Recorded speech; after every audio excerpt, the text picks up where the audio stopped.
nak test dia punya apa, clock spring punya ni supply. So, sekarang kita test ni. Ini power supply dia. Ini yang control dia. So kita masuk sini. Tengok 12 volt lebih kurang yang lalu dekat sini pergi ke airbag. 12 volt. Sebelah pun sama, dia point dia.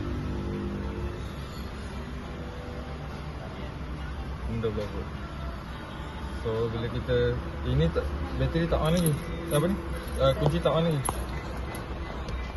Kunci tak on lagi, dia dah ada supply 12. Kat sini nampak tak kunci, tak on lagi. Kalau on pun sama juga dia punya bacaan dia. Okay, so bila kita cabut supply yang kat airbag ni, kita masukkan yang baru. Macam tadi tak on kunci lagi, dia dah ada supply. So ini kita tak on kunci lagi. So kat situ tak ada bacaan lah. Tak ada bacaan. Tak ada bacaan. So bila kita on, tak ada ni.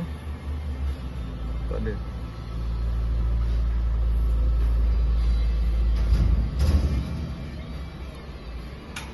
Kalau tu kan dia bawah 1 volt.